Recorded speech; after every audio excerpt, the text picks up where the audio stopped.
Seguimos en Semana en Vivo de Cable Noticias, les habla Jorge Hernán Peláez y hoy tenemos tres grandes invitados aquí para hablar del tema de educación sexual, que puede ser, entiendo, sensible para ciertas familias o para ciertas personas que tienen hijos que están pasando por edades muy complicadas, y hay un debate, y es que el procurador quiere mantener la ley actual, y es que de 2007 en adelante se supone solamente para bachillerato y ciertos cursos habría educación sexual. La ministra Parodi y creo que la mayoría de colegios están entendiendo que la realidad es otra. Exsecretario Óscar Sánchez, usted decía ahorita fuera de cámaras que así los colegios sean de pronto conscientes de lo que está pasando y que hay una realidad nueva que además con la tecnología ya es inevitable, sí hay ciertos enfoques unos distintos a otros.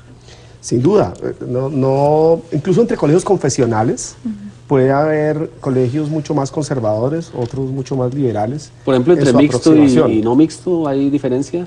Pues el hecho de tener educación segregada también es un mensaje muy fuerte en relación con los valores y con la educación sexual. Pero yo creo que, digamos que lo esencial es que precisamente como toda la educación que recibimos en muchos espacios es educación en valores, y además para aprender sobre lo que uno considera ético en la vida y sobre la manera como uno se comporta en la vida, lo que le digan a uno es lo que menos importa. Es decir, los discursos, como diría mi mamá, entran por un oído y salen por el otro. La teoría. En realidad se aprende primero de la vida y de experiencias o de vivencias que al convertirse en reflexión terminan por determinar lo que uno cree o hace, y son oportunidades pedagógicas. Digamos, no hay mejor momento, por ejemplo, para enseñar educación sexual que una situación de angustia, una situación de placer, de enamoramiento, de realidades concretas que permiten reflexionar sobre ellas. Entonces, fíjese que los colegios viven todos los días realidades, y la manera como las enfrentan, la manera discursiva o la puesta en escena de cómo se llevan a cabo determinadas situaciones, la manera como se porta el uniforme, ese tipo de cosas se enseñan más que los discursos. De hecho, yo diría, si alguien, por decir cualquier cosa, una autoridad pública, el señor procurador o quien quiera, quisiera que no se aprenda mucho sobre sexualidad, que impartan cátedras, porque las cátedras son irrelevantes. Lo relevante es el aprendizaje que se hace en la vida cotidiana, en la reflexión, en el ejercicio del poder, en la forma como nos relacionamos los seres humanos. Y eso sucede en la educación curricularmente, de manera deliberada, se puede planificar, implementar, evaluar, pero no discursivamente, sino en la vida cotidiana de las escuelas. Entonces, cada escuela tiene su manera de tratar los conflictos, tiene su manera de relacionar a hombres con mujeres, tiene su manera de relacionar X, Y o Z cosas, su lenguaje, y es ahí donde se construye ese aprendizaje, y en las familias, y en la sociedad, y en los medios de comunicación, etc. Doctora Lira, entonces le voy a poner un ejemplo ya para ir poniendo el tema un poco más caliente. Lo que pasó en Colombia la semana pasada, el señor Ferro con el policía, los niños ya vieron el video, en algunas edades ya lo discuten, lo mandan por el WhatsApp, y los papás a veces intervienen o no con las explicaciones. Los colegios me imagino que les habrá tocado hablar, porque es la noticia, digamos, más importante, que tumbó al director de la policía, a una importante periodista, se abrió investigación contra el señor Ferro, también renunció. Era inevitable que la gente de la sociedad hablara de eso, y yo no sé si todos los niños y niñas están de pronto tan preparados para entender una situación de esas. Precisamente. Es que en últimas, tal como Óscar lo estaba diciendo, estamos hablando de habilidades para la vida, no estamos hablando de unos comportamientos específicos que tengan que ver con la sexualidad o con la genitalidad, sino estamos hablando del criterio para ver ese tipo de cosas, de por ejemplo entender qué es lo que está diciendo esta persona, entender cuál es la perspectiva, que pueden haber diferentes orientaciones sexuales, y eso se vive en el día a día. O sea, digamos que yo coincido mucho con lo que tú estás diciendo, en la medida en que estamos preparando a los niños para que desarrollen una serie de habilidades que les permitan conectarse con los demás, ser más simpáticos, tomar perspectiva y tomar decisiones acerca de su propio cuerpo, de cómo hacen, por ejemplo, para relacionarse con otras personas, a quién permiten que se les acerque o no. Y eso no se va a ver en un tablero, eso se va a ver en situaciones en las cuales, si no les damos esas oportunidades de aprendizaje para que desarrollen los criterios, vamos a tener problemas y vamos a tenerlos de cualquier manera expuestos a ese tipo de situaciones, como los videos que vimos la semana pasada, y no los van a poder ver como oportunidades de aprendizaje, sino como más información que no les va a servir en últimas para nada.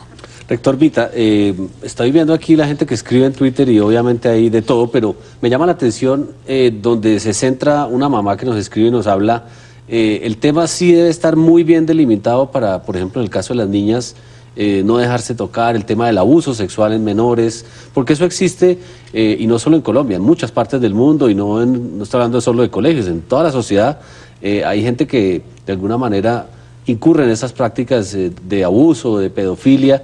¿Cómo lograr estandarizarse eso para que todas las niñas y niños entiendan que eso de alguna manera está mal? ¿Y dónde está la raya? ¿Dónde está el borde? Pues para mí la raya está perfectamente clara. El cuerpo es sagrado. Y como el cuerpo es sagrado, como decían las mujeres, ni con el pétalo de una rosa. Entonces, los niños deben aprender a conocer su cuerpo, a disfrutar su cuerpo, parte de sus procesos de crecimiento son pues todos los cambios que ellos van teniendo en todas sus etapas, pero el cuerpo, en la medida que ellos mismos lo conocen, deben saber que eso es un tema sagrado, y como eso es un tema sagrado, ahí no hay raya, o sea, ahí no hay un milímetro de tolerancia. Pero cuando hay colegios como el suyo, que es mixto, sí, y empieza a haber edades después de los, no sé, 12 años o algo así, donde empiezan a tener más allá de amistad y los primeros novios, no se empiezan a romper esas rayas y esas reglas naturalmente, como decía el exsecretario. Es que los niños ven a sus padres o a sus familiares haciendo lo mismo y quieren experimentar. Pero eso es un poco distinto a lo que me está preguntando, que es el tema de abuso. Yo cuando digo del tema de abuso es precisamente violar la raya de la toma propia de decisiones. En la medida que ellos están tomando sus decisiones, por eso le hice énfasis al principio que lo importante es que aprendan a tomar decisiones inteligentes. Ahí no existen el tema de los abusos. El abuso es cuando usted está comenzando a contradecir la voluntad, pero como digo, 1 milímetro. ¿Y de eso se puede hablar de que está mezclado, por ejemplo, con el matoneo, como lo llaman ahora, bullying, o no necesariamente? Digamos que la palabra clave es autonomía. Exacto. Un ser humano se construye como sujeto en la medida en que es capaz de conocer su identidad, conocer sus derechos, exigir el respeto por sus derechos, respetar los derechos de los demás y compartir con otros la diferencia y la cercanía y la distancia en un proceso de formación en convivencia. Darle sentido a la vida como su propio cuerpo, a la vida de los demás, al no ejercicio de la violencia y a la vida de los otros seres de la naturaleza. Por eso la educación ambiental, la educación sexual, la educación para la participación, la educación en derechos humanos, todo eso forma parte de un conjunto. El conjunto de la educación podríamos llamar para la ciudadanía, digamos la educación socioemocional, ciudadana y para la paz, pongámoslo de esa manera. Ese conjunto no se enseña por separado. Usted no puede dictar educación sexual y educación ambiental y educación política. Claro, usted tiene que dar en algún momento una orientación específica, pero solo educa, solo forma a un ser humano autónomo, capaz de tomar decisiones sobre su vida, inteligentes, como dice Fernando, saber lo que le conviene y saberlo no solo para sí mismo, sino en relación con los demás. Si usted entiende todo eso como una dimensión fundamental del currículo, es decir, de lo que usted quiere que los niños aprendan, de lo que usted planifica enseñar y de lo que usted es capaz de demostrar que enseña. Ese aprendizaje integral pasa por la matemática, por el español, por la ciencia y por la formación moral del sujeto, por la formación ciudadana del sujeto, sociedad, que es un conjunto donde la sexualidad es parte de ese proceso. ¿Para qué? Para que el ser humano sea autónomo, se haga respetar, se haga valer y sepa relacionarse con los demás. Y esa es la clave de la sexualidad. O sea, el problema de los embarazos precoces consiste en no saber lo que uno le conviene, las consecuencias de lo que uno decide y no saber decir no cuando uno quiere, o a veces buscar, por ejemplo, una relación sexual porque siente que eso le genera seguridad, compromiso frente a otra persona, cuando lo que en realidad está haciendo es generándose una cantidad de limitaciones para su vida futura. Por supuesto, doctora Lina, pero entonces vamos a otro plano después de la explicación del exsecretario, y como él mismo lo dijo, los niños aprenden con el ejemplo y con lo que ven, pero no todos los profesores son perfectos y muchos profesores llegan a la educación no necesariamente porque sean buenos pedagogos, sino porque están desempleados, están varados, creen que saben enseñar y no lo son. Yo que soy matemático puedo decirle que ningún matemático enseña bien. Muy difícilmente encuentra unos matemáticos que transmitan su conocimiento a esos niveles, digamos, de preescolar o de primaria. Y la gente le tiene terror a las matemáticas precisamente es porque tuvieron muy malos profesores. ¿Cómo lograr eso cuando los que están proveyendo ese ejemplo, no todos, primero son iguales y no todos tienen este nivel de discusión que estamos teniendo en esta mesa? Yo creo que muy conectado con lo que está diciendo Oscar, está precisamente en la formación. Él está hablando de algo que, digamos, en Colombia somos muy buenos y hemos trabajado muchísimo, que es todo el tema de las competencias ciudadanas. Tenemos un terreno muy ganado en saber que hay ciertas habilidades que son transversales al currículo y que le sirven a los niños para desarrollar criterio. Pero eso no necesariamente, como tú dices, todo el mundo sabe enseñarlo. Entonces, hay que crear entornos en los cuales, por un lado, podamos darles a los colegios y a las personas que trabajan en los colegios herramientas para saber cómo trabajar eso, cómo enseñar esas habilidades para la vida. Una cosa muy importante que a uno no se le puede olvidar es que esto tiene que tener una perspectiva de desarrollo. No vas a trabajar los mismos temas con los niños de 4 años que con los niños de 11. Va gradual, ¿no? No tienen las mismas preguntas, no tienen la misma capacidad de comprensión. Entonces tienes que tener esa idea, pero además tienes que dar herramientas en ese contexto escolar, y otra cosa muy importante es en ese contexto escolar de la mano con la familia.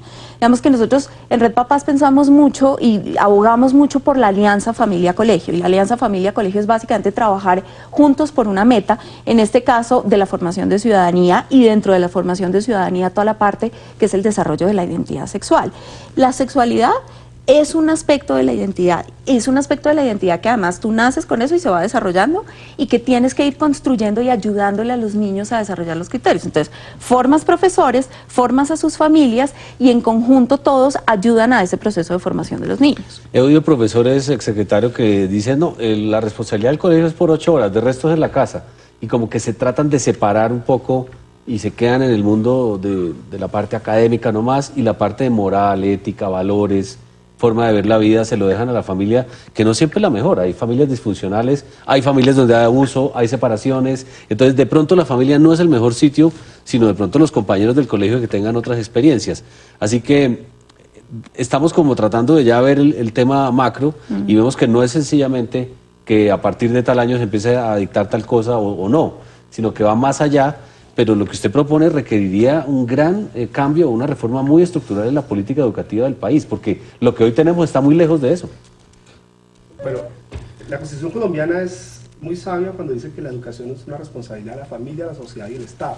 Corresponsabilidad. Y la verdad es que sucede poco, y en muchos colegios la distancia entre las familias y la escuela es una distancia muy grande. Es uno de los grandes factores a corregir, por ejemplo, en la educación pública. Pero pues hay muy buenas excepciones en la educación pública, y en la educación privada también habrá colegios más acertados que otros en esa relación entre familia y escuela. La Red Papás pues nos puede contar muy bien cómo ha enfrentado eso como un asunto fundamental. No nos quepa duda de que eso es esencial para tener éxito en la educación, en estos temas y en cualquier otro, y que Colombia está lejos de resolver ese asunto de cómo vincular a todos los actores del proceso educativo en propósitos comunes. Que si estamos muy lejos en Colombia, depende. Yo tengo que abogar un poco en causa propia. En la Secretaría de Educación de Bogotá, en los últimos 4 años, para la educación pública, para los colegios oficiales, emprendimos un programa de educación para la ciudadanía y la convivencia, que es el más grande que se ha puesto en marcha en Colombia, con una perspectiva integral, con una gran cantidad de procesos de transformación de los proyectos educativos institucionales, con los papás de las capacidades, más con la escuela que con los padres. Si alguna cosa nos hizo falta fue profundizar el trabajo con las familias en estos 4 años. Pues, exsecretario, gracias, porque nos está guiando usted un poco con el tema teórico hacia donde queremos ir, pero vamos a ir al segundo corte ya en Semana en Vivo de Cable Noticias. Recuerde que nuestro hashtag es numeral Semana Debate Educación Sexual. Nos pueden escribir en las cuentas @Semana en Vivo y @Cable Noticias. La cuenta mía es muy fácil, @JH Peláez. Ya regresamos.